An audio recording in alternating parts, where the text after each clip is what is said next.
மாற்றம் வரும் மாற்றம் வரும் மாற்றம் வரும் என்று எத்தனை பேர் எதிர்பார்த்து கொண்டு இருக்கிறீங்க? என் வாழ்க்கையில ஒரு மாற்றம் வரும், என் வியாதியில ஒரு மாற்றம் வரும், என்னுடைய கட்டுகளில் இருந்து ஒரு மாற்றம் வரும். How many of you are expecting a change to come? Yes. We all are expecting change. அதே போல தான் நானும் என்ன நம்புறேன்னா ஒரு மாற்றம் வரும்னு நம்புறேன். என்னத்துல? நம்ம ஆமேன் சொல்வதில் ஒரு மாற்றம் வரும்னு நம்புறேன்.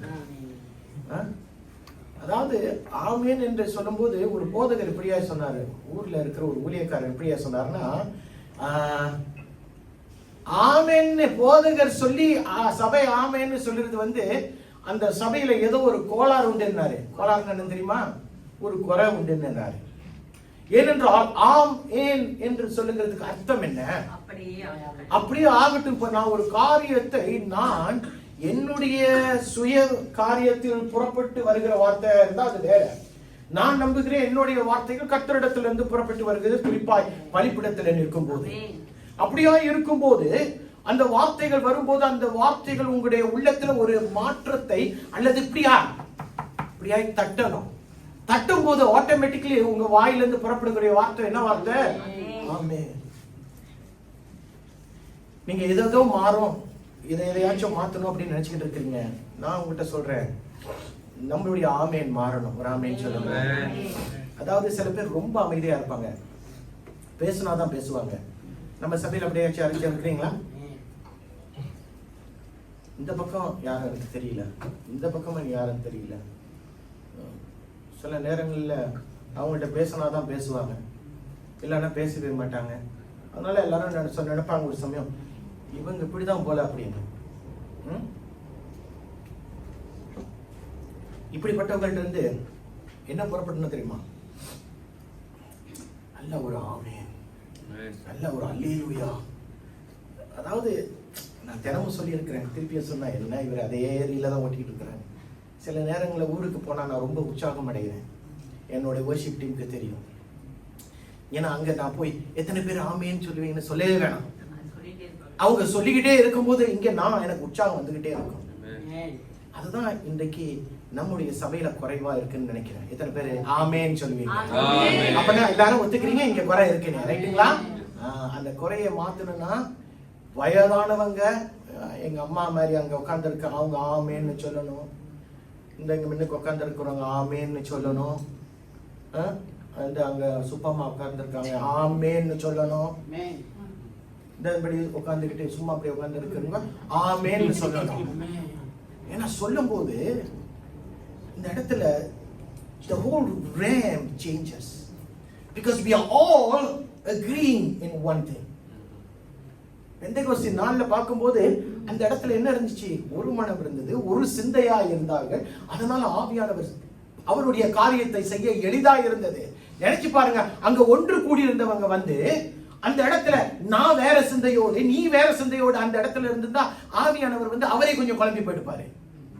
ஆனால் அந்த இடத்துல ஒரு மனம் இருந்தது, ஒரு சிந்தை இருந்தது. கர்த்தர் பெரிய காரியங்களை செய்தார். இது என்னுடைய வார்த்தை அல்ல, இன்றைக்கு என்னுடைய வார்த்தை வேற. அதனால இந்த வார்த்தை உங்க மத்தியில பேசணும். கண்களை மூடுவோமா? Father, I pray that you speak to us. It is not about me, it's not about my words. I pray that the words of my mouth, the meditation of my heart be acceptable to you, Lord. இந்த வாயின் வார்த்தைகள், இருதயத்தின் தியானங்கள் உங்க சமூகத்தில் பிரதியா இருக்கட்டும். ஆமென். அப்போஸ்தலர் பவுல் அவருடைய வாழ்க்கையை நாம் பார்க்க போகிறோம். I want every one of you to pay some attention because why? This is super important. This is super important. அப்போஸ்தலருடைய பவுலுடைய வாழ்க்கையை பார்க்கும்போது அவனுக்கும் நமக்கும் ஒரே ஒரு சம்பந்தம் இருக்கும். There is a similarity between the apostle Paul and the church today. அது என்னன்னு தெரியுமா? அதாவது அவனும் நம்ம போலதான் ஒரு காலத்துல தேவனோடு அவன் இருக்கிறான் என்று நினைத்து தேவன் இல்லாத ஒரு வாழ்க்கை வாழ்ந்தான். Now there was a time that the apostle Paul thought he was godly, he had God, but actually he did not have God. அவன் யூதன். எத்தனை பேர் இல்லைன்னு சொல்லுவீங்க? யூதன் தானே அப்போஸ்தலன் பவுல். சத்தியமா இருக்கோ? சத்தியமா?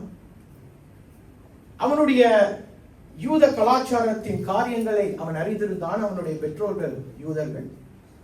அவனுடைய முற்பிதாக்கள் யூதர்கள், அதனால அவனும் யூதன். ரைட்டுங்களா? இப்ப நம்முடைய அப்பா அம்மா தாத்தா பாட்டி எல்லாம் கிறிஸ்தவர்கள், அதனால நம்மளும் கிறிஸ்தவர்கள் தான். ரைட்டுங்களா? கிறிஸ்தவர் தானே நீ கிறிஸ்தவர் இல்லையா? நீ கிறிஸ்தவர். ஓகே. அப்ப பாருங்க, அப்படியா இருக்கும்போது அவன் யூத கலாச்சாரத்தை அவன் கற்றறிந்திருந்தான். யாருடைய பாதத்தில் அமர்ந்து தேற்றினவன்? கமாலியல் என்று சொல்லுகிறவனுடைய பாதத்தில். He was a scholar. This man called Gamaliel was a scholar, and Paul sat under his feet to learn the Jewish laws. அப்படியாய் கமாலியலின் பாதத்தில் கற்றுத் தேறினவன், he understood the laws of Moses, and he was obedient to the law of Moses. நியாயப்பிரமாணத்துக்கு அவன் அறிந்தவனாய் மட்டும் இல்ல, அவன் கீழ்ப்படிந்தவனாய் இருந்தான். கரெக்டா? அப்படியா இருந்தான். நம்மள அப்படித்தானே? நமக்கு சொல்லிக் கொடுத்த வேதத்துக்கு நம்ம அறிந்திருக்கிறோம். எல்லாரும் அறிஞ்சிருக்கோம்னு சொல்ல முடியாது. அறிந்து அதன்படி செய்வதற்கு பிரயாசப்படுறோம். அப்படித்தானே? அப்ப நானும் அவனும் ஒரே மாதிரி தான் இருந்திருக்கிறோம். ஆனால் இது அவனை பரலோகத்துக்கு கொண்டு போகாது. யார? அப்போஸ்தலர் பவுல். அவன் பேர் என்னது? அப்போஸ்தலர் சவுல். சவுல் இப்படியா நியாயப்பிரமாணத்தை பிடித்துக் கொண்டதுனால, அதற்கு கீழ்ப்படிந்து கொண்டிருந்ததுனால அவன் பரலோகம் போக இயலாது. Because he was missing a very important connection. And what was the connection? Come on, speak to me. What was the connection? Christ. Jesus Christ. He had the law and he was obedient to the law. But what was missing in his life was a savior. அவன் ஆண்டவராகிய இயேசு கிறிஸ்துவை அறியவில்லை. அவரே வழியும் சத்தியமும் ஜீவனுமாய் இருக்கிறார் என்பதை அவன் அறியவில்லை. அவரை பார்த்தாலே அவருக்கு விரோதமாய் எழும்பினான். And he didn't know that he was the source for him to go up to heaven. He didn't know. நம்மள அப்படி தானே ஒரு காலத்துல வாழ்ந்தோம். இங்க சில பேர் இந்துக்களா இருந்திருக்கிறீங்க. எப்படி வாழ்ந்தோம்? கர்த்தரை விட்டு தூரமாய் வாழ்ந்தோம். அந்நிய தேவர்களை வணங்கினோம். அப்படியாய் வாழ்ந்தோம். எது வரைக்கும்? கர்த்தரை அறிகிற வரைக்கும். அதனாலதான் இன்றைக்கு இந்த வாழ்க்கையில கிறிஸ்து இல்லாமல் என்னுடைய வாழ்க்கை ஒரு முழுமைக்குள்ள வராது. I want you to know this, that without Christ your life is never complete. Oh yes, I live a good life. நான் நற்கிரியைகள் செய்கிறேன், நான் நல்ல வாழ்க்கை வாழுகிறேன், நான் என்னுடைய பொறுப்புகளில் உண்மையா இருக்கிறேன், நான் என்னுடைய அழைப்புக்கு உண்மையா இருக்கிறேன். இது எல்லாமே எனக்கு இருந்தாலும் எனக்கு கிறிஸ்து என்னுடைய வாழ்க்கையில இல்லாத பட்சத்தில் நான் ஒரு முழுமையான வாழ்க்கை வாழவில்லை. எத்தனை பேருக்கு புரிகிறது? We are never complete if I do not have Christ. Yes, I have good lives, I have good deeds, I obey authority, I am responsible, I have everything under the sky, but I do not have Christ. ஒரு நல்ல துவக்கம் இருக்கணும்னா ஒரு நல்ல முடிவு இருக்கணும். எத்தனை பேருக்கு புரிகிறது? தீபன் புரியுதா? சொல்லுங்க. ஒரு நல்ல துவக்கம் இருந்தால் ஒரு நல்ல முடிவு இருக்கணும். பவுல் 2 தீமோத்தேயு 4:7 எல்லாருக்கும் தெரிஞ்ச வசனம் தான். நல்ல போராட்டத்தை போராடினேன், ஓட்டத்தை முடித்தேன், விசுவாசத்தை காத்துக்கொண்டேன் என்று சொல்லுகிறார். இந்த வார்த்தைகளை அவர் எழுதும் போது எங்க இருக்கிறார் தெரியுமா? ரோமாபுரியில் சிறையில் இருக்கிறார். He was in a prison in Rome. அவனுடைய வாழ்க்கையை திரும்பி பார்க்கும்போது எவ்வளவோ பாடுகள், எவ்வளவோ உபத்திரவங்கள், எவ்வளவோ கஷ்டங்கள். ஆனால் அதன் நடுவில் ஆண்டவராகிய இயேசு கிறிஸ்துவோட அழைப்புக்கு உண்மையாய் இருந்தார். கடைசி வரைக்கும் இருந்தான். பாடுகளை சந்தித்தான், கள்ள தீர்க்கதரிசிகளை, கள்ள போதனைகளையும் அவன் சந்தித்தான். ஆனால் அவன் கிறிஸ்துவுக்குள்ளே இருக்கிற கிறிஸ்தவனாய் இருந்ததுனால, கர்த்தருடைய அந்த அழைப்புக்கு உண்மையாய் இருந்ததுனால அவனை கர்த்தர் வேறாய் பார்த்தார். Now he was faithful in the midst of opposition. He was faithful in the midst of persecution. Yet he was so fervent for the Lord, and that was one thing that sets Paul apart from the others. How many of you understand that? இன்றைக்கு இந்த நல்ல துவக்கம், நல்ல முடிவை கொடுக்க வேண்டும் என்று சொன்னால், சில நேரங்களில் நாம் நம்முடைய வாழ்க்கையின் முடிவுகளை மாற்றிக்கொள்ள வேண்டும். Now there are certain people sitting down here. You have made some decisions in life. Let me tell you today, 10 years, 20 years down the road, these decisions and plans of yours will change. Will change.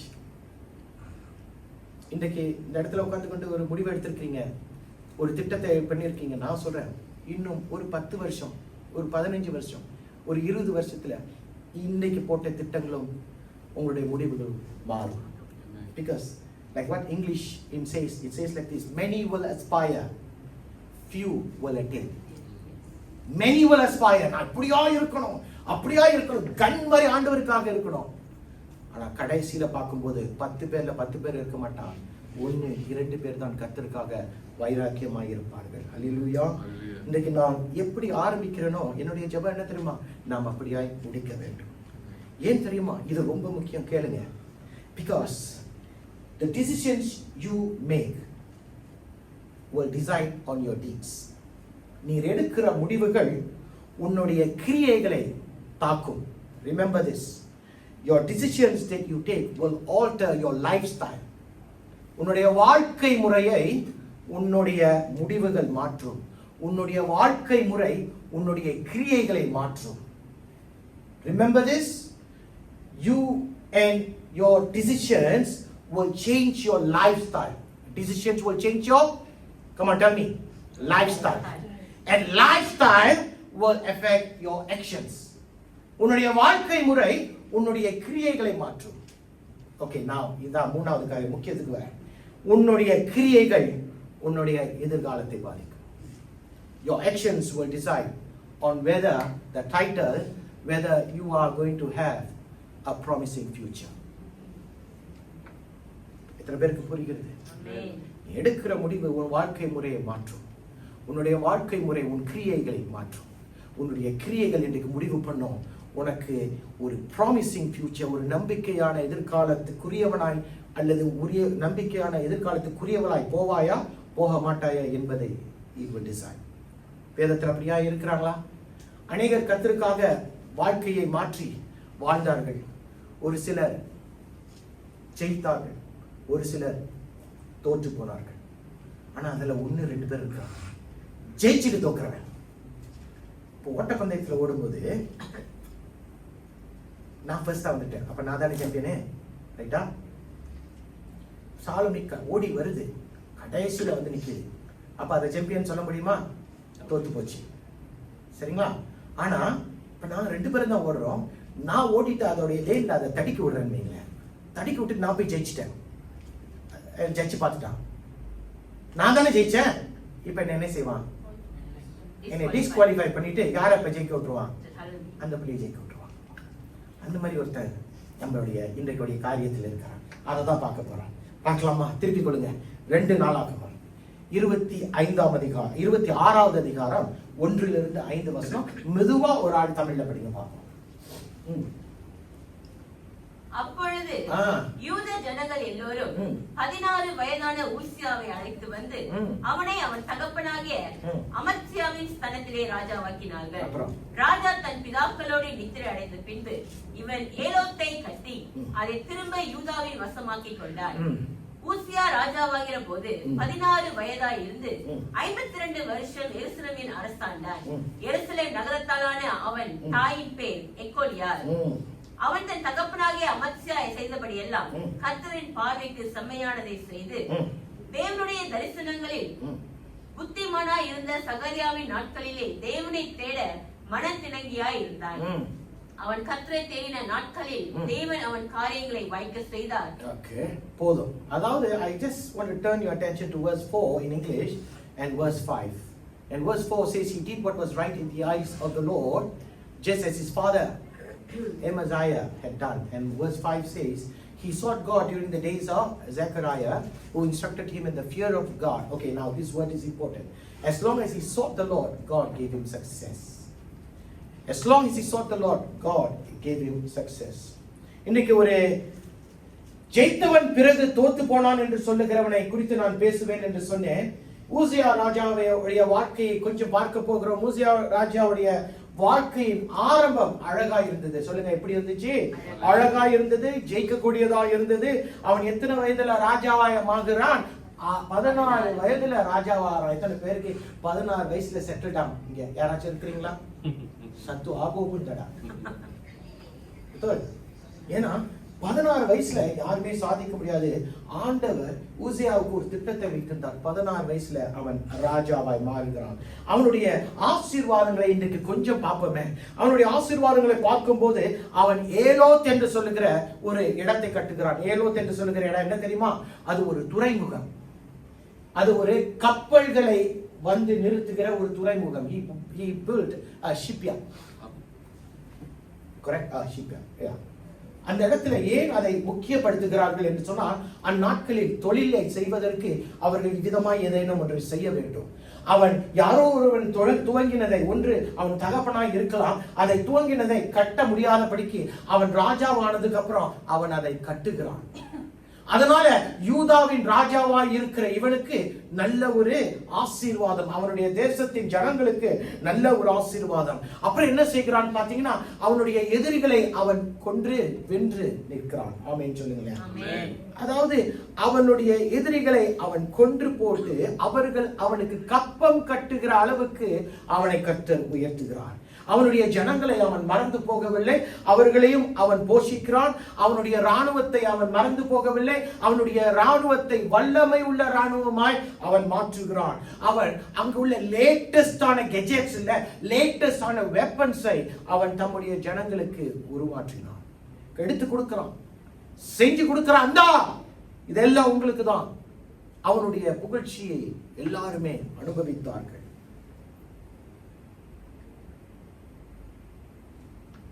King Manasseh, Manasseh என்ற ஒரு ராஜா இருக்கிறான் பழைய ஏற்பாட்டில். அவன்தான் அதிக நாட்கள் ஆட்சி செய்த ராஜா. அவன் எத்தனை வருஷம் ஆட்சி செஞ்சான்? 55 ஆண்டுகள் ஆட்சி செய்தான். அவனுக்கு 2வது இடத்துல யார் இருக்கிறான்னு சொன்ன அந்த ஊசியா ராஜா. எத்தனை வருஷம் அரசாண்டான்? 52 ஆண்டுகள். He reigned for 52 years. சாதனையா சாதனை இல்லையா? பெரிய சாதனை. அவன் இந்த கட்டத்தில் பிரபலமாகிவிட்டான், பணக்காரனாகிவிட்டான், வல்லமை உள்ளவனாய் மாறிவிட்டான். அவனுடைய ஆரம்பம் அழகாய் தான் இருந்தது, அழகாய் அற்பமாய் இல்லை, அழகாய் இருந்தது. ஏனென்றால் வசனம் சொல்லுகிறது, அவன் தேவனுடைய கண்களுக்கு முன்பாய் சரியானதை செய்தான். ஆனால் ஒரு காலம் வந்த பின்பு அவன் காலங்களினாலும் காரணங்களினாலும் வழி விலகி போனான். Now there was a time when he started out well, but because of seasons and reasons this man wavered in his success. எப்படி ஆனான்? ஆரம்பத்துல பிரபலமானான், பணக்காரனானான், அப்புறம் வல்லமை உள்ளவனாய் மாறினான். 3 காரியங்கள் இன்றைக்கு எனக்கு உங்களுக்கு வேணும். எத்தனை பேருக்கு வேணும்? How many of you want to be what is the word? Famous. Who wants to be famous? Yeah, we all want to be famous. Correct? But there are repercussions being famous. Famous. You don't like to be famous? No? Okay. Sister Susie, do you like to be famous? No. Huh? No. Gloria, do you like to be famous? Deepan, do you like to be famous? No. அப்போ நீங்களா முடியாதே. ஆண்டவர் நம்மளை ஒரு உயரத்துக்கு கொண்டு போனார்னா, ஆசீர்வதித்தார்னா, நம்ம you will be automatically famous. எப்படி? ஓ, அவங்கள்ட்ட காசு இருக்கலாம். You cannot be like Michael Jackson. You don't have to be that famous. ஆனா இன்றைக்கு எல்லாருமே என்ன அறியணும், எல்லாருமே என்ன பார்க்கணும், வந்துட்டாரு அப்படின்னு சொல்லணும் அப்படின்னு சில நேரங்கள்ல ஆசை இருக்கும். ஐயா, எனக்கு அந்த மாதிரி ஆசைங்களே இல்லைங்க. நான் ஆண்டவரை சாட்சியா வச்சு சொல்லிட்டேன், இது வரைக்கும் எனக்கு அந்த மாதிரி ஆசை இல்லை. ஆனா எங்க போனாலும் என்னை பார்த்துட்டு, பாஸ்டர் உங்க கூட ஒரு போட்டோ எடுக்கணும். எதுக்கு? நான் உங்களை Facebookல பார்த்திருக்கேன். Facebook என்னைய இப்படியா கொண்டு வந்திருக்கு. இல்லையா? போய் சொல்லணும். Facebookனாலதான் பாகிஸ்தான் வரைக்கும் எனக்கு ஃபேமஸ். புரியுதுங்களா? பாகிஸ்தான் வரைக்கும். அதாவது பாருங்க, இன்றைக்கு எல்லாருக்குமே ஒரு பிரபலம் ஆகணும்னு ஒரு ஆசை. அவன் ஊசியாவை கர்த்தர் அப்படியாய் மாற்றினான். எல்லாருக்குமே பணக்காரன் ஆகணும்னு ஆசை. ஃபேமஸ் ஆகாட்டியும் எனக்கு பணக்காரன் ஆகணும்னு ஆசை. பசங்க எனக்கு ஆசை இல்லைன்னு சொல்றவங்க கையை தூக்கி காட்டுங்க பார்ப்போம். எனக்கு பணக்காரனாக ஆசை இல்லை. எந்த ஒரு ஆசாமியும் சொல்ல மாட்டீங்க. ஏன்னா நமக்கு தெரியும், பணம் இல்லாமல் இந்த இடத்துல நான் குணமா தான் இருப்பேன். ரைட்டுங்களா?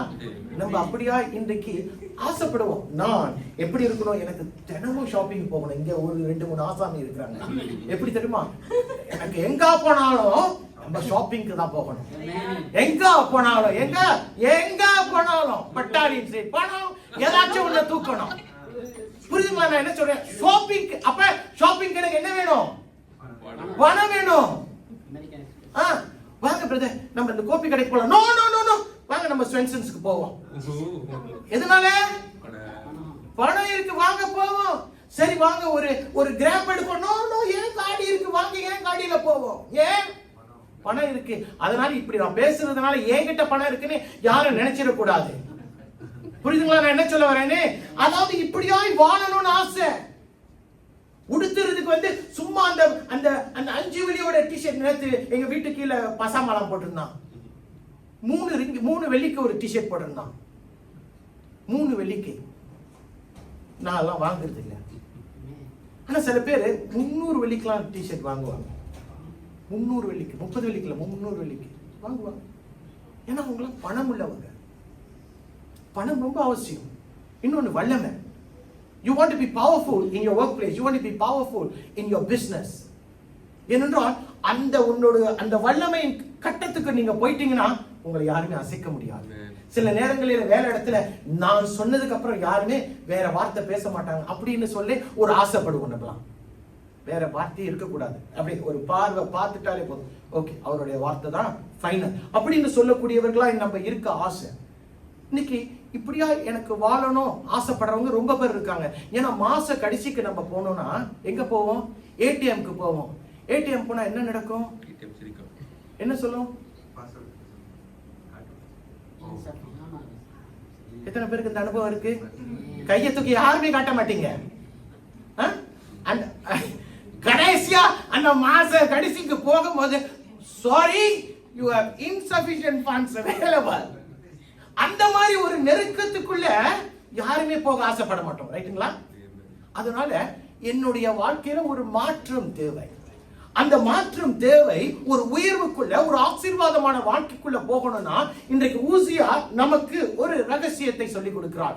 அவனுடைய உயர்வுக்கு, அவனுடைய ஆசீர்வாதத்துக்கு ஒரு ரகசியம் இருந்தது. அது அவனுடைய திறமை அல்ல, அவனுடைய அழகு அல்ல, அவனுடைய ஞானம் இல்ல, அவனுடைய தகப்பனார் இல்ல, அவனுடைய முற்பிதாக்கள் இல்ல. அவனுடைய ஆசீர்வாதங்களுக்கு ஒரு காரணம் இருக்கிறது, அல்லது 2 காரணங்கள் இருக்கு. பார்க்கலாமா என்னதுன்னு? There are 2 reasons for his success. What is the first reason? 4வது வசனம் படிங்க பாப்போம். தமிழ்ல யாராச்சும்? அவன் தன் தகப்பனாகிய அமத்சியா செய்தபடி எல்லாம் கர்த்தரின் பார்வைக்கு செம்மையானதை செய்து, கர்த்தருடைய பார்வையில இதோ உசியா ராஜா செம்மையானதை செய்தான். In English it reads like this. What did it say? What was right in the eyes of நல்லா படிங்க பாப்போம். He did what was right. He did what was right in the eyes of the Lord. Just as his father Amazia. Yes. One thing that contributed to Uzziah's success. உசியா ராஜாவுடைய ஆசீர்வாதத்துக்கு ஒரு காரணம் என்ன தெரியுமா? அவன் கர்த்தருடைய பார்வையில நன்மையானதை செய்தான். நன்மையானதை செய்தான். உசியாவுடைய வாழ்க்கையை துவங்கும் போது அவனுடைய தூக்கத்துல பார்க்கும்போது அவன் ஒரு ஆண்டவருக்காக ஒரு முடிவு எடுத்தான். என்ன முடிவு? நான் ஆண்டவருக்குள்ள வாழணும். அந்த காலகட்டத்தில் அவனுக்கு ஒண்ணுமே இல்லை. But he has made a decision to live for God. கர்த்தர் அவனை உயர்த்தினார். அதுக்கப்புறம் அவன் உயர்ந்து கொண்டே இருக்கும்போது அவன் கர்த்தரை தொடர்ந்து பிடித்துக் கொண்டான். ஒரு உயரத்துக்குள் ஆண்டவர் கொண்டு போய் விட்டார். Now, when he started off in his life journey, he had made a decision. His ambition was to do something that will please God. And he did that. And when God was prospering him, he continued to look up to God. தேவனை நோக்கி பார்க்கிறவனாய் காணப்பட்டான். So, in other words, can I give you a secret? Your decision to seek God will lead to your success. Amen. You can write this down if you want to. Your decision to seek God will be your success. ஏனென்றால் ஊசியாவை கர்த்தர் அமிதமாய் ஆசீர்வதித்தார். இன்னொரு காரியம் இன்னொன்று இருக்கிறது. 5வது வசனத்துல இப்படியாய் சொல்லுகிறது. என்ன சொல்லுகிறது? தேவனுடைய தரிசனங்களில் புத்திமானா இருந்த சகாரியாவின் நாட்களிலே. அது வேணா, எனக்கு கடைசி பக்கம். அவன் கர்த்தரை தேடின நாட்களில் தேவன் அவன் காரியங்களை வாய்க்க செய்தார். As long as he sought the Lord, God gave him success. பாத்தீங்களா? 4வது வசனம் என்ன சொல்லுது? மறுபடியும் பாப்போம்.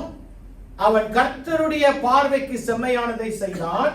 5வது வசனம், அவன் கர்த்தரை தேடின நாட்களில் தேவன் அவன் காரியங்களை என்ன செய்தார்? வாய்க்க செய்தார். அல்லேலூயா. சோ இன்றைக்கு நான் தேவனுக்காக வாழணும் என்று எடுக்கிற முடிவுல தான் கர்த்தர் உன்னை ஆசீர்வதிப்பாரா ஆசீர்வதிக்க மாட்டாரா என்பது அடங்கி இருக்கிறோம். இன்னொரு காரியம், முதல் காரியம் அவன் கர்த்தரை தேடினான், அவன் கர்த்தருக்கு முன்பாய் நன்மையானதை செய்தான், அதனால கர்த்தர் ஆசீர்வதித்தார். இரண்டாவது ஒரு காரியம் இருக்கு, அவன் 5வது வசனத்துல பார்க்கும்போது தேவனுடைய தரிசனங்களில் புத்திமானாய் இருந்த சகரியாவின் நாட்களில் தேவனை தேட மனதாய் இருந்தான். He sought God during the days of Zechariah, who instructed him in the fear of the Lord. உசியா யாரை தேடினான்? ஜக்கரியா என்று சொல்லுகிற யார் இவன்? பழைய ஏற்பாட்டில் ஜக்கரியா என்று சொல்லுகிற ஒரு தீர்க்கதரிசி இருக்கிறான், அவன் தான் இவன். அவனுடைய பாதத்தில் அமர்ந்து அவன் தேவனை அறிந்து கொண்டான், தேவனுடைய காரியங்களை அவன் அறிந்து கொண்டான். அவன், அதாவது ஜக்கரியா அவனுக்கு ஆவிக்குரிய ஆலோசனைக்காரன், அவனுக்கு போதகர், அவனுக்கு துணையாளர், அவனை நடத்தக்கூடியவனாய் இருந்தார். இவனுடைய பாதத்துல ஓசேயா அமர்ந்து கொண்டு கர்த்தரை அறிந்து கொண்டான். 2 காரியங்கள் உங்கள் மத்தியில சொல்ல ஆசைப்படுகிறேன். இன்றைக்கு வாழுகிற காலங்களில் எவ்வளவோ வழிகள் இருக்கிறது பணக்காரனாக, எவ்வளவோ வழிகள் இருக்கிறது பணம் சம்பாதிக்க. அதுல நல்ல வழியும் இருக்கு, அதுல குறுக்கு வழியும் இருக்கு, அதுல பாவ வழியும் இருக்கு, அதுல அழிவுக்கு போகிற வழியும் இருக்கு. நம்ம ஜாக்கிரதையா இருக்கணும், நம்ம ஜாக்கிரதையா இருக்கணும். ஏன் தெரியுமா? சில நேரங்களில இந்த வழிகள் வரும்போது நான் என்று சொல்லுகிற ஒரு காரியத்துக்குள் ஆயிடுவோம். எத்தனை நான் சொன்னேன்? 3. திறமை, ஞானம். என்ன, சில பேர் மாடல்ஸ்லாம் பாத்தீங்கன்னா அவங்க எப்படி சம்பாதிக்கிறாங்க? அவங்களுடைய லுக்ஸ், அவங்களுடைய personality. Correct? Models makes money because of that. And இன்றைக்கு அப்படிப்பட்ட காரியங்களில் நம்ம விழுந்து விட்டோம்னா நமக்கு உண்மையாய் ஆசீர்வாதத்தை கொடுக்கக்கூடிய தேவனை மறந்து போய் நிற்போம். அதனால இன்றைக்கு நானும் நீங்களும் கர்த்தர் தான் என்னை இதுவரை கொண்டு வந்தார், கர்த்தர் தான் என்னை இன்னும் நடத்துவார் என்று சொல்லுகிற ஒரு முடிவுக்குள்ள நானும் நீங்களும் போக வேண்டும். நல்ல ஒரு ஆமென் சொல்லுங்க. இன்னொன்னு என்ன தெரியுமா? இன்னொரு காரியம், இந்த வாழ்க்கையில, ஆவிக்குரிய வாழ்க்கையில நீங்கள் தனியாய் நடக்க முடியாது. உங்களுக்கு துணை தேவை. எந்த ஊருக்கு தெரியாத ஒரு ஊருக்கு போனா நம்ம யாரை பார்ப்போம்? எனக்கு ஒரு டிராவல் கைட் வேணும். இன்றைக்கு கைட்லாம் இல்லாதபடிக்க எல்லாமே நமக்கு இன்டர்நெட்ல வந்துருச்சு, போன்ல எல்லாத்தையும் பார்த்துக்கிறோம். It is also a guide. அதனால இன்றைக்கு தேவனுடைய காரியங்களுக்குள் நானும் நீங்களும் கடந்து போக வேண்டும் என்று சொன்னால் எனக்கு ஒரு ஆவிக்குரிய வழிகாட்டி தேவை. ஏன் தெரியுமா? இன்றைக்கு ஆவிக்குரிய வழிகாட்டி உங்கள் மத்தியில இல்லாத பட்சத்தில் நீங்கள் வழி விலகி போயிடுவீங்க. If I go to Japan, if I go to Tokyo and I do not know and I don't have a phone, who do I look for? I need to look for a guide, a local guide. ஏனென்றால் அந்த guide தான் என்னைய இந்த இடத்துக்கு போனா, இங்க போனா நம்ம எதை பார்க்கலாம், இந்த இடத்துக்கு போனா இதை செய்யலாம், இந்த இடத்துக்கு போனா இப்படி சாப்பிடலாம் என்று யார் சொல்லுவா? வழிகாட்டி தான் சொல்லுவான். அதே போல இன்றைக்கு கர்த்தருக்குள்ள நான் ஒரு வழிகாட்டியை பிடித்துக் கொண்டு நம்முடைய வாழ்க்கையை இங்க நடத்தணும், இப்படி போகணும், இங்க உட்காரணும், இந்த இடத்துல போஷிக்கணும், இந்த இடத்துல கர்த்தர் உன்னை நடத்துவா என்று சொல்லக்கூடிய ஒரு வழிகாட்டி நம்முடைய வாழ்க்கையில இருக்கணும். இல்லாத பட்சத்தில் நம்ம தெரியாத காரியங்களையும் புரியாத காரியங்களையும் அறிந்து கொள்வோம். இன்னைக்கு எனக்கு என்ன தேவைன்னு சொன்னா, கர்த்தரை சார்ந்த ஒரு வழி நடத்துகிறவன் எனக்கு தேவை, கர்த்தரை சார்ந்த நண்பர்கள் எனக்கு தேவை, கர்த்தரையே தெய்வமாய் கொண்டிருக்கிற சபை எனக்கு தேவை.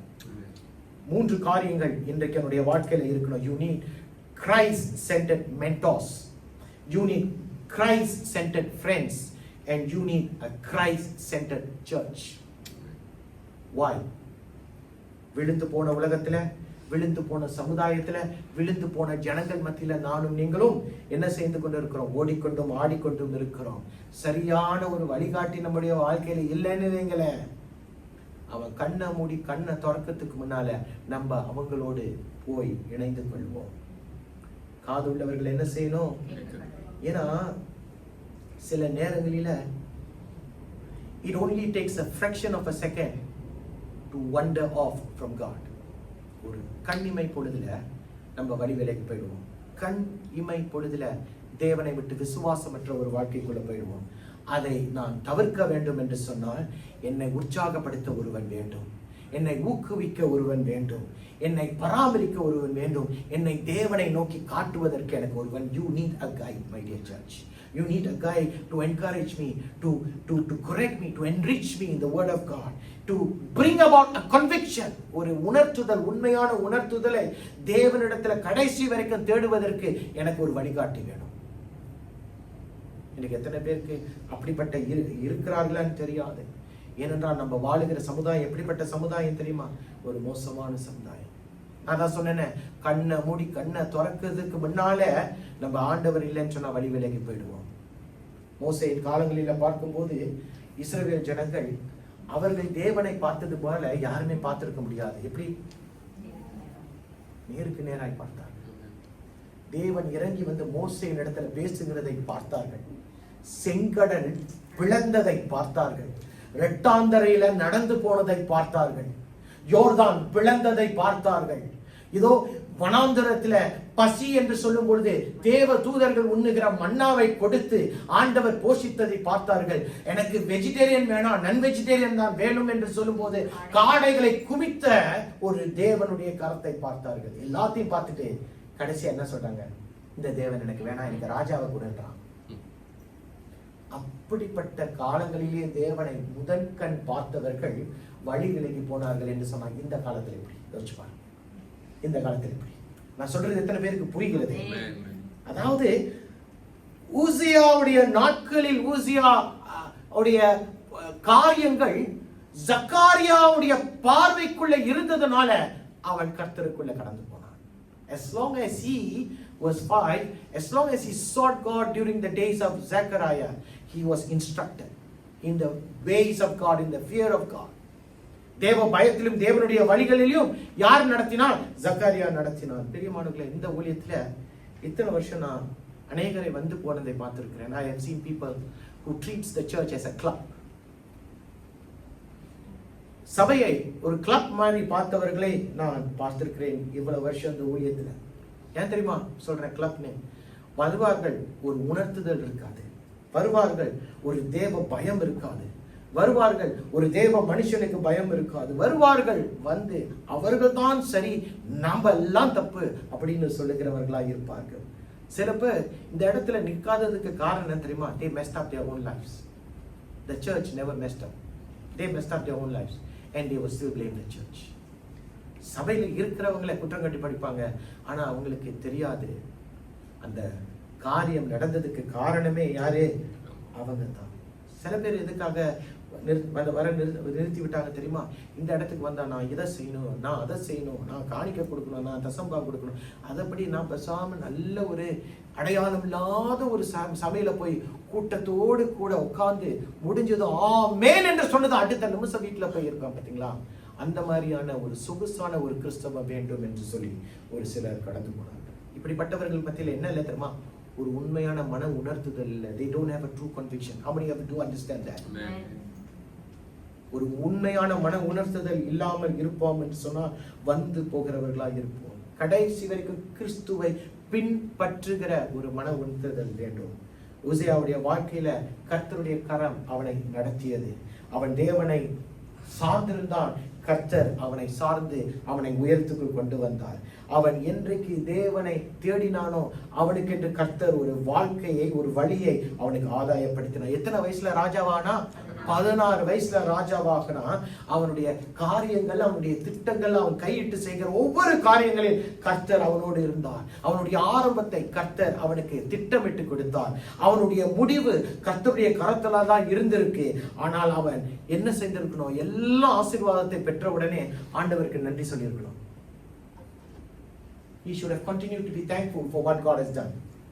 He should have been humble for what God has been done. 15வது வசனத்துல இப்படியாய் சொல்லுகிறது. 26:15. What does it say? கோபுரங்கள் மேலும் அலங்கங்க கோட்டைகள் மேலும் நின்று அம்புகளை பெரிய கற்களையும். கடைசி கட்டத்தை படிமா. அவன் பலப்படும் மட்டும் ஆச்சரியமாய் அவனுக்கு அனுகூலம் உண்டாயிற்று. ஆங்கிலத்துல என்ன போட்டிருக்கு? For he was greatly helped until he became powerful. This word is even more stronger. The word is not helped, the word is greatly helped. அவன் பலப்படும் மட்டும் ஆச்சரியமாய் அவனுக்கு அனுகூலம் என்ன தெரியுமா? உதவி. அவனுக்கு உதவி வந்தது. பாத்தீங்களா? ஆண்டவர் அவனை கடைசி வரைக்கும் அவனை ஆசீர்வதித்து அவனை உயரத்துக்குள்ள கொண்டு போகணும் என்று ஆண்டவர் திட்டமிட்டிருந்தார். இன்றைக்கு கர்த்தருக்காக நம்ம நிக்கணும்னு சொன்னா நம்முடைய கண்கள் அவரை நோக்கி மட்டும் பார்க்கும் என்று சொன்னான். என்னுடைய ஒத்தாசை எங்க இருந்து வரும்? சங்கீதம் 121:1 என்ன சொல்லுது? என்னுடைய ஒத்தாசை எங்க இருந்து வரும்? அவரிடத்திலிருந்து வரும். என்னுடைய கண்கள் அவரை மட்டும் நோக்கி பார்க்கும் என்று சொன்னால் அவரிடத்திலிருந்து எனக்கு ஒத்தாசை வரும். ஊசை அதை தான் செய்தான். எப்ப வரைக்கும்? 16. எப்ப வரைக்கும்? 16. அவன் பலப்பட்ட போது தனக்கு கேடுண்டாகும் மட்டும் அவனுடைய மனமேட்டிமையாகி தன் தேவனாகிய கர்த்தருக்கு விரோதமாக மீறுதல் செய்து தூப பலிபீடத்தின் மேல் தூபம் காட்ட கர்த்தருடைய ஆலயத்துக்குள் பிரவேசித்தான். In English. But when Uzziah became powerful, his pride led him to his downfall. He was unfaithful to the Lord of God and entered the temple of the Lord to burn incense off the altar of incense. The problem is everything was going fine for Uzziah the king. எல்லாமே அவனுக்கு நன்மையாகவும் நன்றாகவும் செழிப்பாகவும் உயரத்துக்குள் போகக்கூடிய இடத்துல கர்த்தர் அவனை வைத்து விட்டார். God has placed him there. ஆனா 16வது வசனத்துல பார்க்கும்போது அவன் வாழ்க்கை மாறுகிறது. ஒரு சமயம் சக்கரியா அவன் வாழ்க்கையில இல்லையோ, ஏன்னா வசனம் சொல்லலையே, அந்த இடத்துல சக்கரியா இருக்கிறான்னு வசனம் சொல்லலையே. Maybe because the spiritual guide for Uzziah the king was no more around. And when Uzziah the king does not have Zechariah the mentor, things will change. If you are no more in God, or you are no more attending a Bible study, you are no more attending a prayer, you are no more attending church, your life will become different. Oh yes, it will become different. நிச்சயமாய் மாற்றம் வரும். அவ்வளவு பிரபலமாய் வல்லமையாய் அவனை நெருங்க முடியாத அளவுக்கு ஒரு உயரத்துக்குள் ஆண்டவர் அவனை வைத்து விட்டார். அவனை யாரும் அசைக்க முடியாது. ஆனால் ஒரே ஒரு காரியம் வந்து அவனை அசைத்து அவனை தாக்கி அவனை கீழே கொண்டு போனது. என்னது? பெருமை. தமிழ்ல மனமேட்டிமை. Nothing could shake Uzziah the king. He was almighty, all powerful in his time. But there was one thing that crept into his life, ambushed his life and took him down. And what was that? Pride. Pride. உசியாவுக்கு என்ன ஆச்சு? எல்லாம் நல்லா தானே போயிட்டு இருந்துச்சு. அதிகாரம் இருந்துச்சு. எல்லாருமே அவனுக்கு கீழே இருந்தாங்க. அவன் உயரத்துக்குள்ள போயிட்டான். யூதாவின் சிறந்த ராஜா அவன் தான். ஆனால் ஏதோ ஒரு காலகட்டத்தில் அவன் தான் என்று சொல்லுகிற ஒரு இடத்துக்கு வந்துட்டான். ஆண்டவர் என்று சொல்லிக் கொண்டு இருந்தவன் திடீரென்று அவன் வாழ்க்கை மாறுகிறது, அவன் சிந்தை மாறுகிறது, அவனுடைய குணாதிசயம் மாறி, it is no more God, it is about me and me. எழுந்து போனான். என்றைக்கு ஆண்டவர் தான் உயர்த்தி வைத்து அவரை கனப்படுத்தி கொண்டிருந்தானோ அவனை அசைக்க முடியவில்லை. ஆனால் என்றைக்கு ஆண்டவரை கைவிட்டு கீழே போயிட்டு நான் தான் சொன்னானோ அவன் கீழே விழ ஆரம்பித்து விட்டான். பழைய ஏற்பாட்டுல உபாகமம் தெரியுமா? 5 புஸ்தகங்கள் என்னென்ன படிக்க பார்ப்போம். ஆதியாகமம், ஆதியாகமம், யாத்ராகமம், அப்புறம் லேவியராகமம், என்னாகமம். Okay, very good. இதை யார் எழுதுனா? கரெக்டா சொல்லுங்க. சாப்பாடு கிடைக்காது. கரெக்ட். போய் தப்பான எழுதுனா கன்ஃபார்மா? ஓகே, மோசஸ் தான் எழுதினாரு. சரி, மோசே எழுதின இந்த மோசே தீர்க்கதரிசி தெரியுமா இல்லையா? Moses was a prophet. அவர் ஒரு வார்த்தையை உபாகமம் 8ஆம் அதிகாரத்தில் எழுதியிருக்கிறார். அதை நம்ம கூர்ந்து பார்க்க போகிறோம். பார்ப்போமா? மெதுவா படிங்க பாப்போம். உன் தேவனாகிய கர்த்தரை மறவாதபடிக்கும் நான் இன்று உனக்கு விதிக்கிற அவருடைய கற்பனைகளையும் நியாயங்களையும் கட்டளைகளையும் கைக்கொள்ளாமல் போகாதபடிக்கும் எச்சரிக்கையாய். And those who don't know Tamil, please just look at English because I'm not going to repeat. அடுத்து, நீ புசித்து திருப்தியாகி நல்ல வீடுகளை கட்டி அவைகளில் குடியேறும் போது அப்புறம் உன் ஆடு மாடுகளை திரட்சியாகி ஆ. உனக்கு வெள்ளியும் ஆ. பொன்னும் பெருகி ஆ. உனக்கு உண்டானவைகளை எல்லாம் வர்த்திக்கும் போது ஆ, உன் இருதயம் மேட்டிமை அடையாமலும் ஆ. உன்னை அடிமைத்தனமாக வீடாகி எகிப்திலிருந்து புறப்பட பண்ணினவரும் ஆ. அப்புறம் உன் பிதாக்கள் அறியாத மன்னாவினால் வனாந்தரத்திலே உன்னை போஷித்து வந்தவருமான ஆ. உன் தேவனாகிய கர்த்தரை நீ மறவாமலும் அப்புறம் என் சாமர்த்தியமும் ஆ. என் கைபலனும் ஆ. இந்த ஐஸ்வர்யத்தை எனக்கு சம்பாதித்து ஆ, நீ உன் இருதயத்தில் சொல்லிக் கொள்ளாமலும் இருக்க ஆ, எச்சரிக்கையாய் எச்சரிக்கையாய் இருந்து உன் தேவனாகிய கர்த்தரை நினைப்பாயாக. ஆ. அவரே உன் பிதாக்களுக்கு ஆணையிட்டு கொடுத்த ஆ. தம்முடைய உடன்படிக்கையை உறுதிப்படுத்தும்படி ஆ. இந்நாளில் உனக்கு உனக்கு உண்டாயிருக்கிறது போல ஐஸ்வர்யத்தை சம்பாதிக்கிறதற்கான சம்பாதிக்கிறதுக்கான பலனை. உனக்கு கொடுக்கிறவர். In English, I read this at the very last part, which it says, "Remember the Lord your God, for it is He who gives you the ability to Produce wealth. be successful. It is God. Amen. To be at the highest level, it is God. Amen. To be where you were and what you are today, it is about God." Amen. அன்றைக்கு ஊசியா அதை நினைத்துக் கொண்டு இருக்கிற வரைக்கும் அவன் உச்சகட்டத்தில் உயர்வுல இருந்தான். என்றைக்கு அவன் ஆண்டவரை மறந்துவிட்டு நான் தான் இதுக்கு காரணம், நான் தான் என் உயர்வுக்கு காரணம், நான் தான் என் திறமை தான், என் ஞானம் தான் என்று என்றைக்கு அவன் சொல்ல ஆரம்பித்து விட்டானோ அன்றைக்கு அவன் உயரத்திலிருந்து கீழே தள்ளப்பட்டான். யாரை போல? லூசிபரை போல. எத்தனை பேருக்கு புரிகிறது? Amen. கொஞ்சம் நம்முடைய வாழ்க்கையை திரும்பி பார்ப்போமே. மேபி 30 வயசுக்கு குறைவா இருக்கிறவங்களுக்கு தெரியாது, அதுக்கு மேல இருக்கிறவங்களுக்கு கொஞ்சம் தெரியும். எத்தனை பேருக்கு 3 வேளை சாப்பாடு எல்லாம் இருந்திருக்கீங்க? சரி, 3 வேளை, 1 வேளை சாப்பிடாம சாப்பாடுக்கு வழி இல்லை, அப்பா அம்மாவுக்கு கஷ்டம், நடந்து போவோம். எவ்வளவு தூரம் நடந்து தான் போவோம். ஏன்னா பணம் இல்லை. உடுத்துறதுக்கே எத்தனை உடை இருந்திருக்கும் அந்த டைம்ல? 2, 1, 2, 3. எத்தனை சப்பாத்து இருக்கும்? மேபி ஒரு சப்பாத்து, ஒரு ஸ்லிப்பர் இருக்கும். எத்தனை பேருக்கு அந்த மாதிரி அனுபவம் இருந்திருக்கு? அம்மாங்களுக்குலாம் இருந்திருக்கா? மேபி அவங்களுக்குலாம் இருக்கா? அவங்களாம் வேற லெவல். அக்கா இருந்திருக்கா? என்ன என் தம்பி எங்க இருக்கான்? எங்களுக்குலாம் ஒரு காலத்துல வந்து தூக்கு சட்டி கதையை யாச்சும் சொல்லியிருக்கேன்னா, தூக்கு சட்டி சொல்லியிருக்கேன்னா, இந்த இவ்வளவு பேர் ஒரு தூக்கு சட்டியை கொடுத்து அம்மா வந்து 60 காசுக்கு தாழ்ச்சா வாங்கிட்டு வாடான்னு சொல்லுவாங்க. நானும் யாராச்சும் போவோம், அந்த தூக்கு சட்டியில ஒரே ஒரு இறைச்சி தான் கொடுப்பான், ஒரே ஒரு தாழ்ச்சா. அம்மா சோறு ஆக்கிடுவாங்க. அந்த ஒரு தூக்கு சட்டியில 4 பேருக்கு எங்க அம்மா சாப்பாடு விட்டுருவாங்க. சின்ன வயசுல நம்மளுக்கு ஒரு 12, 13, 14 வயசு இருக்கும். கஷ்டம் என்னன்னு தெரியுமா? இங்க இருக்கிறவங்களுக்கு ஒரு சிலருக்கு கஷ்டம் என்னன்னு தெரியாது. ஆனா இன்றைக்குடைய வாழ்க்கையை பாருங்க, எங்கெங்க சாப்பிட போறோம், எவ்வளவு சமைச்சதுக்கு அப்புறம் அந்த சாப்பாடை கொட்டுறோம்.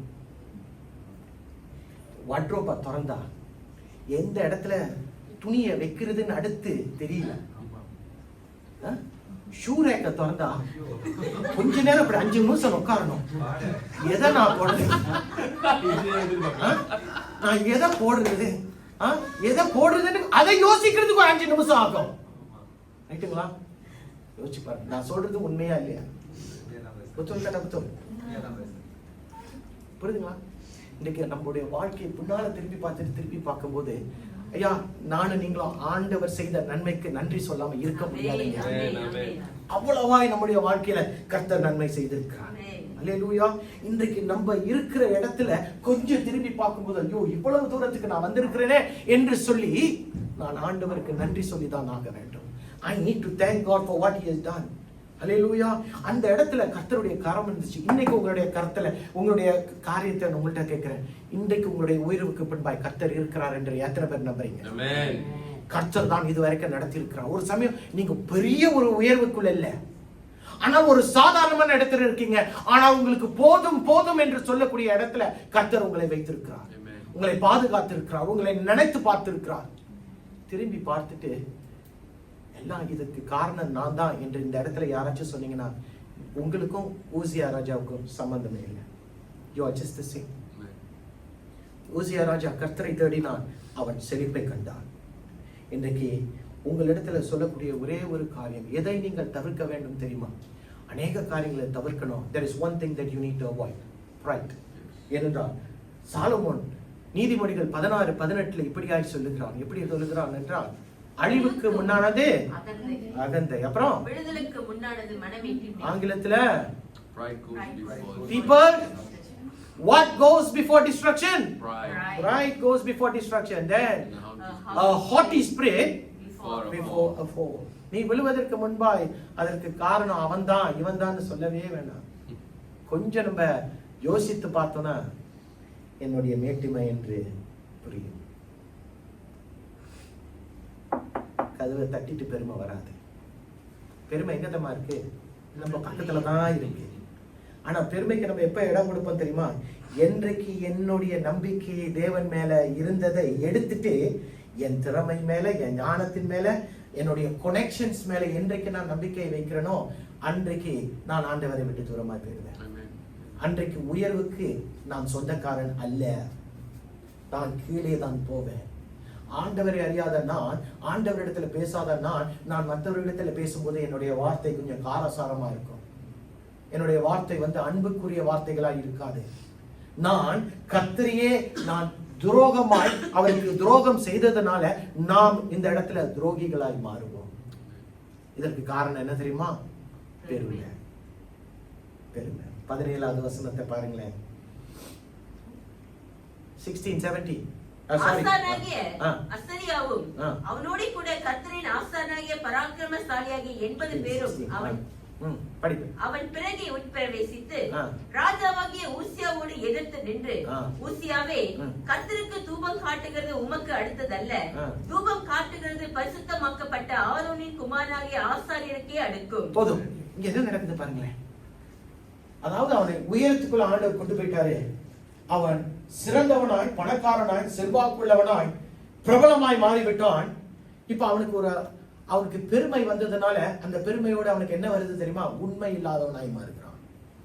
Pride leads him to be unfaithful to who? To God. What did he do? எல்லாருக்குமே ஒரு அழைப்பு இருக்கு. அவனுக்கு ஒரு அழைப்பு கர்த்தர் கொடுத்தார். என்ன அழைப்பு? யூதாவின் ராஜா. அவனுடைய அழைப்பு, நீ யூதாவின் ராஜா. இப்ப அவன் அந்த அழைப்பை விட்டுட்டு வேற ஒரு அழைப்புக்கு அவன் தன்னை ஒப்பு கொடுக்கிறான். என்ன அழைப்பு? ஆசாரியனுடைய அழைப்பு. தூபம் காட்டுவது மோசேயின் நியாயப்பிரமாணத்தின்படி ஒருவன் தான் செய்ய முடியும். யாரு? கர்த்தர் பிரித்து வைத்த லேவியர்களாகிய ஆசாரியர்கள். எல்லா லேவியனுக்கும் இல்ல, அந்த லேவிய கோத்திரத்திலிருந்து பிரிக்கப்பட்ட ஆசாரியர்கள் மட்டும்தான் ஆண்டவருக்கு பலி செலுத்த முடியும். பாவத்தின் சம்பளம் என்ன? இந்த பாவத்துக்கு சம்பளம் என்ன தெரியுமா? ஒருத்தன் லேவியன் இல்லாமல், ஆசாரியன் இல்லாமல் தேவனுக்கு தூபம் காட்டுவான் என்று சொன்னால் அதனுடைய சம்பளம் என்ன தெரியுமா? மரணம். மோசேயின் நியாயப்பிரமாணம் சொல்லுகிறது, now if you are not a Levite, you are not a priest, and you want to offer sacrifices to God, the punishment was death. உசியாவுக்கு தெரியாதா? யாருடைய பாதத்துல கற்று தேறினவன்? சக்காரியாவின் பாதத்தில் கற்று தேறினவன். So there was no excuse for Uzziah to say, I don't know, like how we always say. When we get into trouble, the first thing we say, I don't know. இப்ப அவன் நியாய பிரமாணங்களை மீறுகிறவனாய் காணப்பட்டான். நம்ம தப்பு செய்யும் போதெல்லாம் அந்த தப்புக்கு நியாயப்படுத்திக்குவோம். We sometimes become defensive of our actions, correct? Most of us will do that. இன்றைக்கு அவனுடைய ஆசாரியர்கள் அவனிடத்துல சொல்றான், உசியாவே நீ செய்யாதே அப்படின்னு சொல்லும் போது ஒண்ணு அடங்கி இருக்கணும். யாரை போல? தாவீதை போல. தாவீது பாத்ஷிபாவோடு பாவம் செய்தான். நாத்தான் தீர்க்கதரிசி அவனிடத்துல சொல்லுகிறான், நீதான் அதை செய்தாய் என்று சொல்லும் பொழுது அவன் நினைத்து பார்த்திருந்தானா நாத்தான் தீர்க்கதரிசி அவன் கொண்டு போட்டிருக்க முடியும். because he was the king, but he said, I have sinned against the Lord. நான் பாவம் செய்து விட்டேன் என்று. அதனாலதான் ஊசியாவுக்கும் தாவீது ராஜாவுக்கும் வித்தியாசம் இருக்கு. இப்ப அவர்கள் செய்யாதேன்னு சொல்லும் போது அவரிடத்துல அவன் கோபம் கொள்ளுகிறான். ஒரு சம்பவத்தை நான் பார்த்தேன். இதை நான் தயார் பண்ணும்போது என்னாகமம் 16வது வசனத்துல அது அதிகாரத்துல பாத்தீங்கன்னா, in number 16 there is an incident.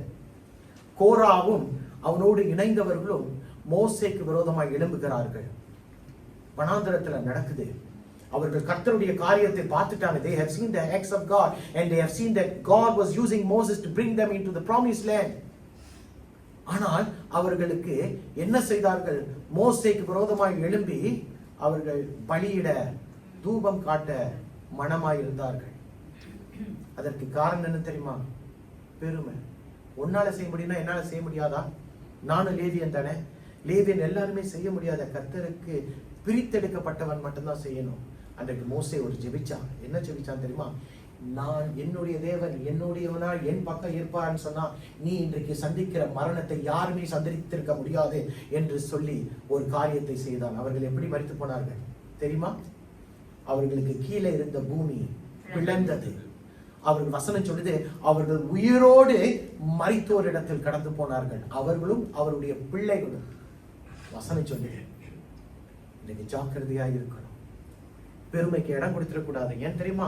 பெருமைக்கு இடம் கொடுத்தீங்கன்னா நீங்க நல்லா இருக்கிற சமபூமி பிளக்கும்.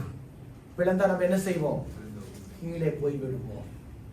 பெருமைக்கு இடம் கொடுக்க கூடாது.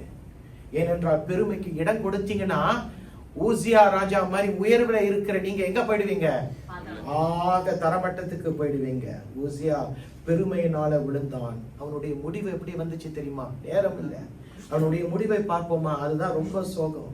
அதாவது அன்றைக்கு அவனுக்கு மரண தண்டனை ஆண்டவர் கொடுக்கணும். எதனால? அவன் தூபம் காட்டினதுனால, பலி செலுத்த அவன் காரியங்களை செய்ததுனால அவனுக்கு மரணம் தான். ஆனால் ஆண்டவர் எப்படியோ பாத்தீங்கன்னா கொஞ்சம் அந்த இடத்துல கொஞ்சம் இரக்கத்தை காட்டுறாரு. அவனை கொன்று போடல உடனே. But sin has consequences. தப்பு பண்ணா விளைவுகள் உண்டு. எத்தனை பேர் டீச்சர் இருக்குங்களா? அடி விழுகுமா? இல்லைன்னா ஏதாச்சும் தண்டனை இருக்குல்ல? ஏதாச்சும் ஒண்ணு. இப்பெல்லாம் அடிச்சா ஐன்போன் வச்சுட்டு இப்படி செய்யலாம். ஸோ இப்பெல்லாம் அடிக்கவும் முடியல. விளைவுகள் இருக்கு, கான்சிக்வன்சஸ். என்ன நடக்குது? 23 இல்ல 23 வேணா. அவனுக்கு குஷ்டம். அவன் அங்க இருக்கும் போதே அந்த இடத்துல அவன் தலையில என்ன வருகிறது? குஷ்டம் வருகிறது. அவன் குஷ்டத்தின் ஒரு கட்டத்துக்குள் அவன் இறங்கி போகிறான். பாவத்தின் சம்பளம் விளைவுகள் உண்டு. அப்ப அவன் வாழ்க்கையில கடைசி வரைக்கும் அவன் எப்படி வாழுகிறான்? குஷ்டரோகியாய் வாழுகிறான். குஷ்டரோகி என்ன செய்வான் சொல்லுங்களேன்? தனியா தான் வாழ முடியும். தனி வீட்டுல வாழ்றான். யாரு? யூதாவின் ராஜா. எங்கேயும் போக முடியாது, சமுதாயத்துக்கு போக முடியாது. ஏனென்றால் நான் தீட்டுப்பட்டவன் என்று சொல்லணும். தேவாலயத்துக்கு போக முடியாது. ஏன்? நான் தீட்டுப்பட்டவன். அதனால தேவாலயத்துக்குள்ள நீ pan. No leper can go inside the temple in anywhere in Israel because you are unclean. You cannot go. அப்படியா கர்த்தருக்கு விரோதமாய் அவன் இறங்கி செய்த காரியம் அவனை வாழ்க்கையின் கடைசி கட்டத்துல ஒரு அடித்தளத்துக்கு கர்த்தர் அவனை நடத்தினார். 23வது வசனம். ஊசியா தன் பிதாக்களோடு நித்திரை அடைந்த பின்பு ஜனங்கள் அவனை குஷ்டரோகி என்று சொல்லி அவனை அவன் பிதாக்கள் அண்டையில் ராஜாக்களை அடக்கம் பண்ணுகிற இடத்திற்கு அருகிலான நிலத்திலே அடக்கம் பண்ணினார்கள். அவன் குமாரனாகிய யோதாம் அவன் ஸ்தானத்தில் ராஜாவானான். பாத்தீங்களா? விளைவுகளை குறித்து சொன்னேனே. அவன் யூதாவில் சிறந்த ராஜா, ரைட்டுங்களா? அவன் கர்த்தருடைய பார்வையில சரியானதை செய்தான். அவன் கர்த்தரை முதலாவது தேவனாய் கொண்டு அவரையே பின்பற்றினான். அவன் உயர்வுக்குள் வந்தான். அநேக காரியங்களை செய்தான். யூதா வளர்ச்சிக்கு அவன்தான் காரணம். அவனிடத்தில் இருந்த பிரபலம், அவனிடத்தில் இருந்த உயர்வு, அவனிடத்தில் இருந்த அதிகாரம், அவனிடத்தில் இருந்த வல்லமை அவனை கடைசியில எங்க போய் கொண்டு போய் விடுகிறது தெரியுமா? அவன் மரித்து போகிறான். மரித்து போகும்போது ராஜாக்களை எந்த இடத்துல அடக்கம் பண்ணுவார்களோ அந்த இடத்துல அடக்கம் பண்ணாதபடிக்கு அந்த இடத்துல இருக்கிற பக்கத்தில் இருக்கிற நிலத்துல அவனை புதைச்சிட்டான். How many of you understand this? See where pride leads one man to which place? Even at the point of death, there was no honor given to him. He was never buried like how the kings were buried into that cave. He was buried in a land or in a field near to where the kings were buried. 1 Samuel 2:30 என்ன சொல்லுது? என்னை கனம் பண்ணுகிறவர்களை நான் கனம் பண்ணுவேன். என்னை கனப்படுத்தினா ஆண்டவர் சொல்றாரு, நான் உன்னை கனப்படுத்துவேன். அப்புறம் என்னை அசட்டை என்ன பண்ணுகிறவர்கள் நீ அசட்டை பண்ணின, கனவீனப்படுவார்கள். நீ கனத்துக்குள்ள போக மாட்ட, கனவீனத்துக்குள்ள போவே என்று கர்த்தர் சொல்லுகிறார். அல்லேலூயா. ஹல்லேலூயா. விளைவுகளை குறித்து ஊசியா ராஜாவின் வாழ்க்கையை பார்த்தோம். There were consequences because he sinned, because he was proud. அன்றைக்கு ஊசியாவுடைய ராஜா வாழ்க்கையில ஒரு உயர்வுக்குள்ள கர்த்தர் நடத்தினார். அதுக்கப்புறம் அவனை கொண்டு போனார். ஊசியாவுடைய ராஜா வாழ்க்கையில கர்த்தர் அதை செய்வார். நம்ம வாழ்க்கையில செய்ய முடியுமா? முடியாதா? உயரத்துக்குள்ள கொண்டு போக கர்த்தர் செய்வாரா? செய்ய முடியாதா? கீழே கொண்டு போக கர்த்தர் செய்வாரா? செய்ய மாட்டாரா? அப்ப நான் என்ன செய்யணும்? நான் இப்படிப்பட்ட ஒரு how do I avoid such pitfalls? நான் விழாதபடிக்கு நான் என்ன செய்யணும்? ரெண்டு காரியம் தான் செய்யலாமா? பார்க்கலாமா? What is the point number 1? I need to have a persistent prayer life. And what is persistent? நிலையான. அதானா? சரி. persistentனா என்ன அர்த்தம்? What do you mean by you persist? இடைவிடாமல். ஓகே. ஆணித்தரமா, வெறித்தனமா அப்படின்னு சொல்லலாமா? சொல்லலாம். ஒரு நிலையான ஜெப வாழ்க்கை உங்கள் நம்பிக்கையான எதிர்காலத்துக்கு முக்கியம். You want a promising future, right? Everyone wants a promising future, and to have a promising future you need to have a persistent prayer life. I'm not talking about a prayer life சாதாரண ஜெப வாழ்க்கை இல்ல, நிலையான. இஸ்லாமியர்கள் எத்தனை வாட்டி ஜெபிக்கிறாங்க? 5 வாட்டி ஜெபிக்கிறாங்க. யூதர்கள் எத்தனை வாட்டி ஜெபிக்கிறாங்க? 3 வாட்டி ஜெபிக்கிறாங்க. நம்ம எத்தனை வாட்டி ஜெபிக்கிறோம்? பதில் வரல பாத்தீங்களா? பதில் வரல. The Muslims they pray 5 times. The Jews pray 3 times. The Christians says no time. Sad, isn't it? It is sad. இன்றைக்கு ஒரு நிலையான எதிர்காலத்துக்குள், நம்பிக்கையான எதிர்காலத்துக்குள்ள வரணும்னு நீங்களும் நானும் நினைப்போம்னு சொன்னா நம்முடைய வாழ்க்கையில ஜெபம் இருக்கணும். ஆண்டவராகிய இயேசு கிறிஸ்து அவர் பூலோகத்தில ஊழியம் செய்கிற நாட்களில் பார்க்கும்போது அவர் அதிகாலையில தனியாய் எங்க போகிறார்? மலைகளில் போய் என்ன செய்கிறாராம்? அவருக்கே ஜெபம் தேவையா? ஆண்டவராகிய இயேசுவுக்கே அவர் இந்த இடத்துல ஊழியம் செய்வதற்கு ஆண்டவரை பிதாவை நோக்கி பார்த்து ஆண்டவரே என்று சொல்லி கூப்பிடுகிற ஒரு அனுபவம் ஆண்டவராகிய இயேசு கிறிஸ்துவுக்கு இருந்துச்சு. ஏன் எனக்கும் உங்களுக்கும் இல்ல? இல்ல பாஸ்டர், நான் தான் பிரேயர் பண்றேன். எதுக்கு பிரேயர் பண்றேன்? என் வாழ்க்கையில ஒரு உயர்வை கொடுங்க, எனக்கு ஒரு நல்ல மனவாட்டியை, ஒரு நல்ல மனவாளனை கொடுங்க, எனக்கு ஒரு தொழில ஒரு உயர்வை கொடுங்க அப்படின்னு சொல்லி ஜெபிக்கிறோம். எத்தனை பேர் என்னுடைய வாழ்க்கை ஆண்டவரே உங்களுடைய பார்வையில பிரயோஜனம் உள்ளதா இருக்கணும், என்னுடைய வாழ்க்கையில நான் தாழ்மையை தெரிந்து கொள்ளணும். ஆண்டவரே எனக்கு ஆண்டவரே இன்றைக்கு வாழுகிற வாழ்க்கையில அதற்கு காரணம் நீங்க தான் என்று எத்தனை பேர் உங்களுடைய ஜெபத்துல நன்றி சொல்லுகிறவர்களா இருக்கிறீங்க? யோசிச்சு பாருங்க, கொஞ்சம் சொல்லுங்க. இன்றைக்கு குடும்பத்துக்கு ஜெபிங்க, கணவனுக்கு ஜெபிங்க, மனைவிக்கு ஜெபிங்க, பிள்ளைக்கு ஜெபிங்க. இதோ உங்களுடைய வேலை ஸ்தலத்துல இருக்கிறவங்களுக்கு ஜெபிங்க. I am not stopping you, but also remember to pray for the church.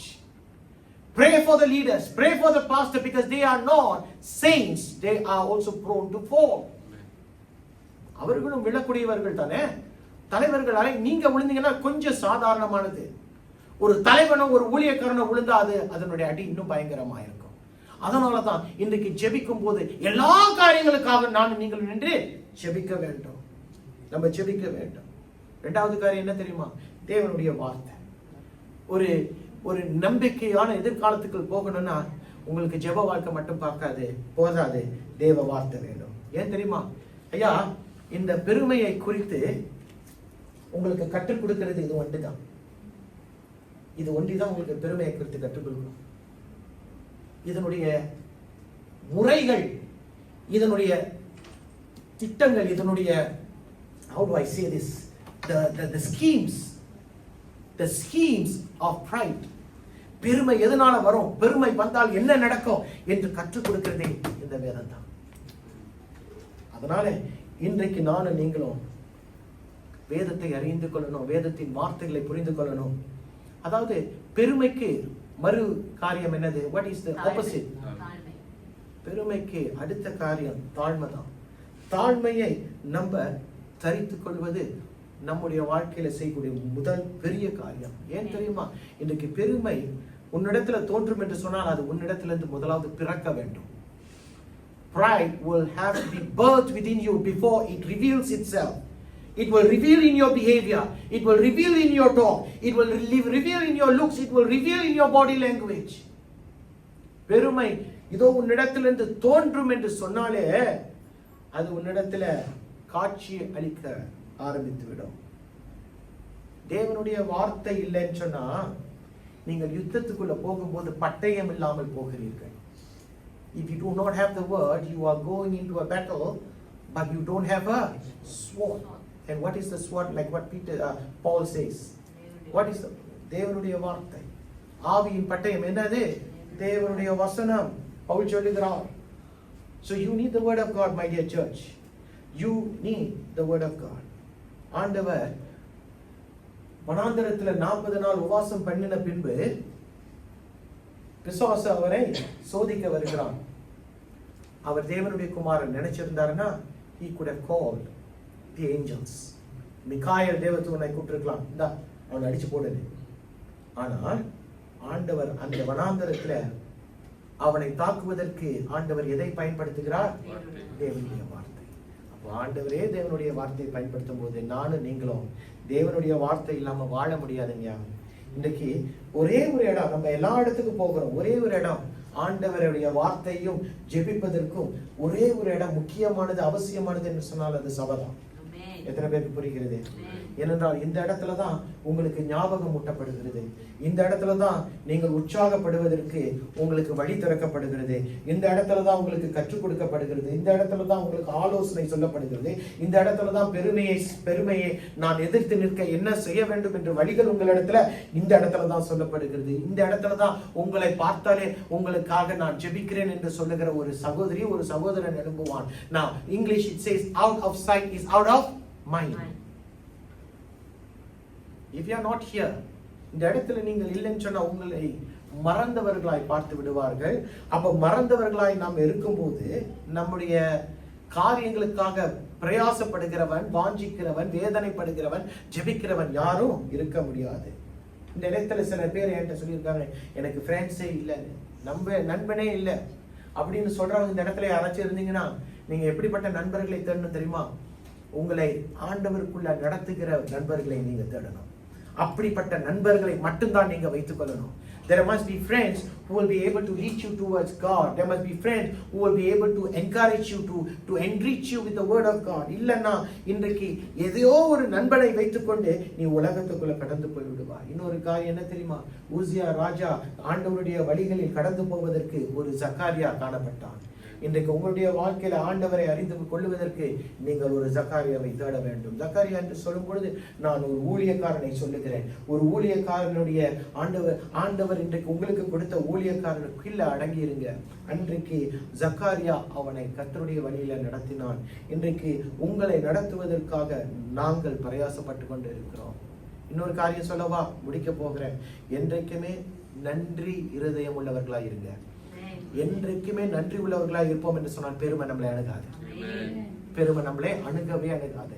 பெருமைக்குள்ளவர்களாய் போக மாட்டோம். இன்றைக்கு நன்றி சொல்லணும்னா பெரிய காரியங்களுக்கு நன்றி சொல்லுவதில்லை, சின்ன சின்ன காரியங்களுக்கு நன்றி சொல்லுகிறவர்களாய் மட்டும் இல்ல, நன்றி உள்ளவர்களாய் இருக்க வேண்டும். ஆமென். Always be grateful to even the littlest things that has been done for you. Always be thankful. ஏனென்றால் நம்முடைய ஒவ்வொரு நாளும் நன்றி சொல்லாமல் இருக்க முடியாது. அதே நேரத்துல இன்றைக்கு நான் நன்றி சொல்லுகிறவனாய் இருக்கிறேன், நான் கர்த்தரை தேடுகிறவனாய் இருக்கிறேன், உளமாட்டேன், நான் உழுவேன். I want to caution you too. எப்படியாச்சும் இந்த வாழ்க்கையில ஏதோ ஒரு கட்டத்துல சின்ன காரியமோ பெரிய காரியமோ விழுந்துருவேன். அதனால ஆண்டவர் இல்ல, ஆண்டவருக்கு நான் விரோதமாய் எழும்பிவிட்டேன், நான் என்னை நான் தூரமாய் கொண்டு போகிறேன் என்று சொல்லக்கூடியவனாய் நான் நீங்கள் இருந்துடக்கூடாது. அன்றைக்கு பேதுரு ஆண்டவரை மறுதலித்தான். மறுபடியும் எங்க போயிட்டான்? மீன் பிடிக்க போயிட்டான். ஆண்டவர் அவனிடத்துல போய் அவனுக்கு மறுவாழ்வை கொடுத்தார். இன்றைக்கு ஆண்டவருடைய சித்தத்துக்குள்ள இருக்கிற யாரா இருந்தாலும் அவர் மன்னிப்பை கொடுக்கிற, அருளி செய்கிற தேவனாய் இருக்கிறார்.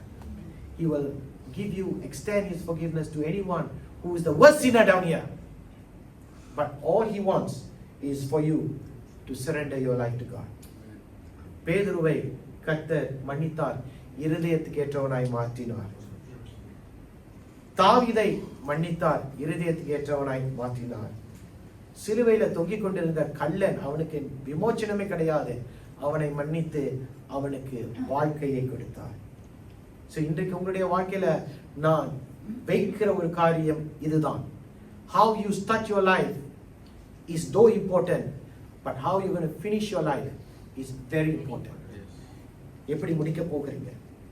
இன்றைக்கு உங்களுடைய வாழ்க்கையில do you have a checkpoint where you stop and ask yourself, am I thankful to God? கர்த்தர் எனக்கு செய்த நன்மைகளுக்கு நன்றி சொல்லுகிறேனா, அல்லது பெருமை இருக்கிறதா? இல்லைன்னா உங்க வாழ்க்கையில ஏதாச்சும் ஒரு பகுதியில ஆண்டவரை சைட்ல வச்சுட்டு, ஆண்டவரை நீங்க நில்லுங்கன்னு சொல்லிட்டு பெருமையின் காரியங்களுக்குள்ள நீங்கள் கடந்து போகிறீங்களா? உங்களுடைய பேச்சில, உங்களுடைய பார்வையில, உங்களுடைய செய்கையில ஏதாச்சும் பெருமையின் காரியம் இருக்கிறதா? என்றைக்காச்சும் நீங்க ஆண்டவரை வைத்து விட்டு இதற்கு காரணம் நான் தான் அப்படின்னு சொல்றீங்களா? நீ இன்னைக்கு நான் சொல்றேன், இந்த இடத்துல இந்த வார்த்தையை கொடுக்கிறதுக்கு நான் இல்ல. செவ்வாய்க்கிழமை பைபிள் ஸ்டடியை முடிச்சதும் புதன்கிழமை ஆண்டவர் சமூகத்துல, ஆண்டவரே எதப்பா பேசணும், எதைதான்ப்பா பேசணும், எதை சொல்லுங்க சொல்லுங்க சொல்லுங்க காக்கும்போது ஆண்டவர் ஊசியாவை காட்டினார். அப்படி என்றால் இந்த இடத்துல இந்த வார்த்தை யாருக்கும் அவசியமாக இருக்கிறது. சோ பெருமைக்கு இடம் கொடுக்காதீங்க. ஏனென்றால் நீங்கள் பெருமை உள்ளவர்களாக இருப்பீர்கள் என்றால் கர்த்தருடைய ஆசீர்வாதத்தை உங்க வாழ்க்கையில இறந்துருவீங்க. ஆனால் தாழ்மை உள்ளவனுக்கு கர்த்தர் கிருபையை கொடுக்கிறார். வசனம் சொல்லுது, தாழ்மையா எவன் இருக்கிறானோ, எந்த உயரத்துல கர்த்தர் உன்னை வைத்தாலும் அந்த இடத்துல தாழ்மையா இருக்க வைங்க, கர்த்தர் உங்களை உயர்த்துவார். ஏனென்றால் யோசியா கர்த்தரை தேடுகிற நாட்கள் எல்லாம் அவனுக்கு ஆசீர்வாதம். என்றைக்கு கர்த்தரை விட்டு விலகினானோ, உங்க வாழ்க்கையில ஜக்கரியா என்ற ஒருவன் இருக்கணும். ஏனென்றால் உங்களை நடத்த, உங்களுக்காக ஜெபிக்க, உங்களுக்காக பரலோகத்தில் இருக்கிற தேவனுக்காக தேவனிடத்துல மன்றாட உங்களுக்கு ஒரு ஜக்கரியா தேவை. எத்தனை பேருக்கு புரிகிறது என்ன சொல்றேன்? இன்றைக்கு இது இல்லைன்னு சொன்னா நம்முடைய வாழ்க்கையில ஏதோ ஒரு மாற்றம் வந்துவிடும். அந்த மாற்றம் நம்மை கீழே தள்ளிவிடும். உயர்வு கொண்டு போகாது, கீழே இறக்கி விடும். காது உள்ளவர் என்ன செய்வாங்க? கண்களை மூடுவோமா? தகப்பனே, இந்த நாளிலும் கூட எங்களுடைய வாழ்க்கையை நாங்கள் உங்களுடைய கருத்துக்குள் வைக்கிறோம். இந்த வாழ்க்கையில எனக்கு உயர்வும் அடையாளமும் வல்லமையும், ஆண்டவரே ஒரு அந்தஸ்தும் ஒரு அதிகாரத்தையும் கர்த்தர் இந்த இடத்துல எங்க எல்லாருக்குமே கொடுத்திருக்கீங்க. அதற்காக நன்றி சொல்லுகிறோம். கொஞ்ச நேரத்துக்கு முன்பாய் யோசித்து பார்க்கும்போது எங்க வாழ்க்கையில பின்பாய் போனோம், எவ்வளையோ கஷ்டம், எவ்வளையோ நஷ்டம். ஆனா இன்றைக்கு பார்க்கும்போது அந்த காரியத்தை பார்த்து இன்றைக்கு கர்த்தர் எங்களை வைத்திருக்கிற இடம் வித்தியாசமா இருக்கிறது. அதற்காக நாங்கள் உள்ளத்தின் ஆழத்திலிருந்து நன்றி சொல்லுகிறோம். விசேஷமாக பாவத்துக்கு நாங்கள் இடம் கொடுக்க கூடாது, பெருமைக்கு நாங்கள், மேட்டிமைக்கு நாங்கள் இடம் கொடுக்க கூடாது. ஏனென்றால் மேட்டிமை உள்ளவனை கர்த்தர் வசனம் சொல்லுது, தூரத்திலிருந்து அறிகிறார். இன்றைக்கு தாழ்மை உள்ளவனுக்கு கர்த்தர் கிருபையை கூட்டி கொடுக்கிறார். இன்றைக்கு எங்களுக்கு எது தேவையோ எது தேவையில்லையோ எங்களுக்கு தேவனுடைய கிருபை தேவைப்பா. அந்த கிருபைக்காக நான் ஜெபிக்கிறேன்.